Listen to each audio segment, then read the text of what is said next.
Hello and welcome to our April update here at Revesby Estates and what we've been getting up to on the farm. So we'll start with the weather. We've had a average temperature of 10.3, we've had a low of 0 degrees back in the 9th of April, and we recorded a high of 23.6 on the 30th of April. Now rainfall, I'll be very careful when I mention it. It's been a dry month. We're in a dry period at the moment, just when we need moisture for these crops. We've ended up with 25 millimeters of rain in April, which is half of what we'd normally expect. You'd normally be around 50-55 millimeters in April. So we are significantly down. However, I know we've had significantly more than what other people have had not too far away from here. Some people have been struggling to measure 10 mil during the whole of April. So we're grateful for the rainfall what we've had, although we could do with some more. Now, as I speak to you in this field here, you can see the green rows behind me. This is our sugar beet field. So we're at the end of April now, very beginning of May. We drilled this field back at the beginning of April. So what you're going to see in this video is Zac preparing the land for the sugar beet seed to go in.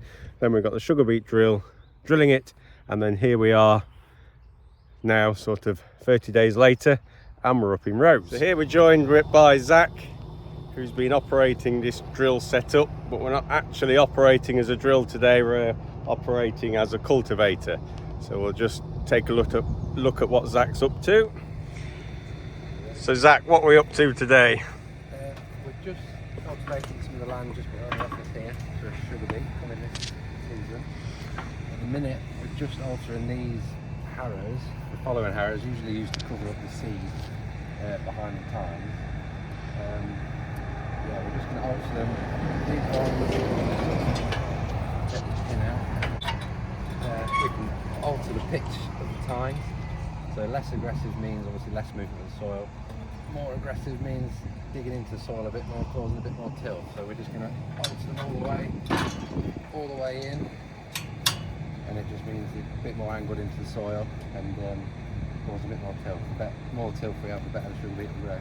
So this land here is destined to become sugar beet. It's had a cover crop sat on it over winter, which has now been killed off and gone. The idea of that cover crop was the roots kept the soil structure open and alive, and now Zac is pulling the drill over it to make the tilth. So this is a second pass over with the drill. Just seen Zac making a few alterations to create it to cause more tilth.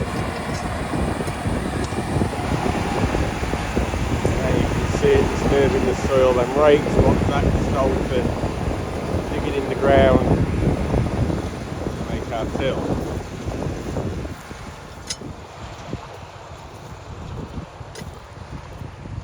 That's what the land looked like before he passed, and here is where he has now passed, and absolutely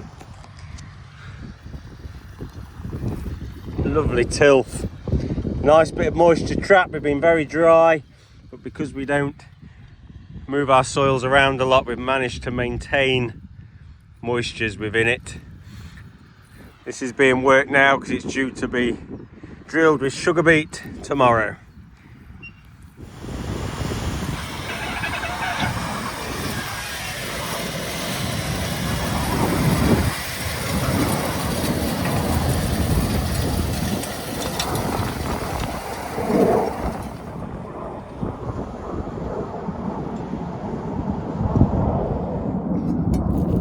So we just made some alterations because it wasn't quite leaving it level enough.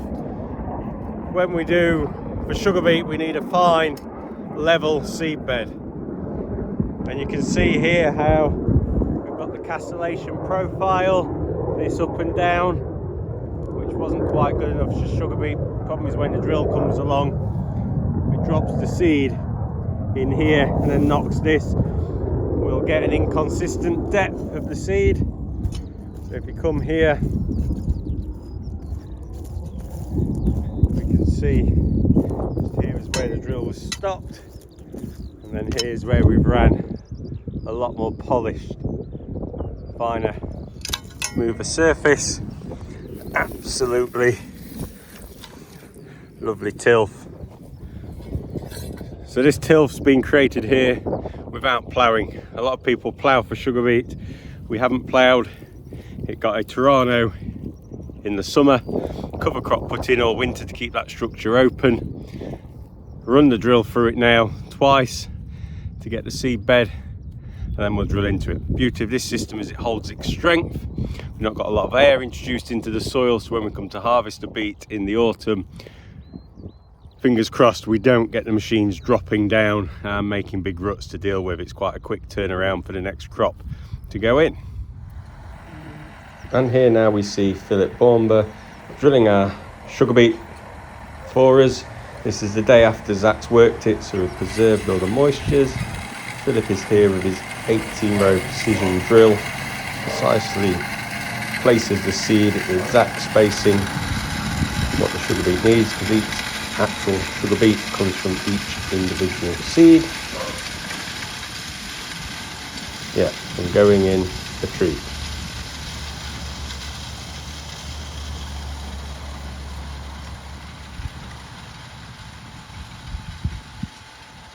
Yes, so the sugar beet went in well, and it's actually growing well considering the lack of rainfall, but that moisture we trap in the soil really is paying dividends at the moment.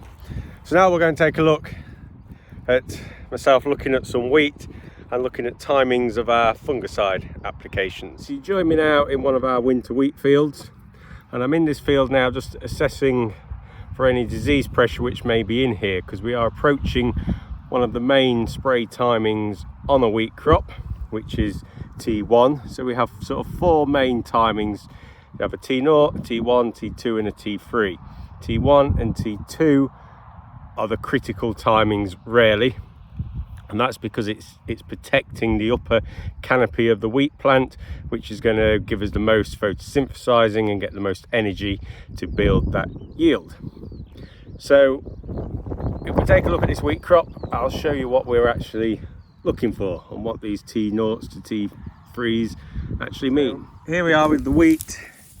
If we just take a selection of wheat plants, which we've got here, now we're looking for one actual plant, which I have now got here.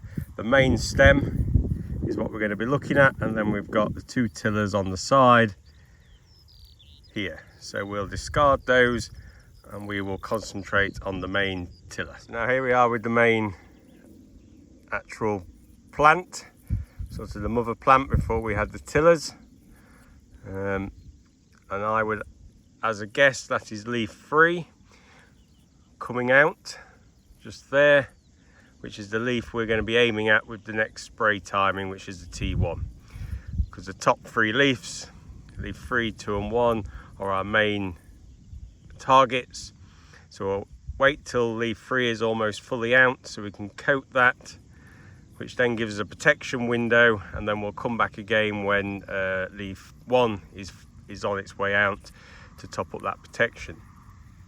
Now we say we're going to top up the protection. What we're actually looking for now is any sign of disease actually on the plant, to see actually whether we need to rush in and treat now or even at all. So we know what varieties we've got, we know what disease risk we will have and what pressures we're going to have on them, and the main disease we're looking at really in here now is a rust and septoria risk. This plant's actually looking very clean, we've got no septoria lesions on it, and we've got no signs of yellow rust. So what we'll now attempt to do is to show you how we can tell by dissecting this plant at what growth stage it actually is at.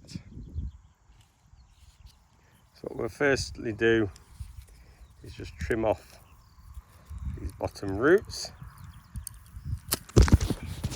Right, so that wasn't easy to do whilst holding the camera and trying to use a knife. So what I've done here is I've split this stalk in half, and now we can see the internals and what is happening within this plant. So when we were talking T0s, T1s, T2s, etc., what we're really looking at is positioning of the nodes within this plant here. So we've got 3 nodes visible here. We've got 1, 2, and then 1 here just on the ear.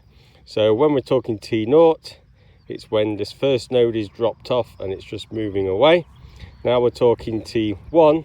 What we're looking for is this next node here and a centimetre between that node and the bottom here of the ear where the next node is. So we need a centimetre between there, and we've literally only got a couple of mils, so we're not there yet.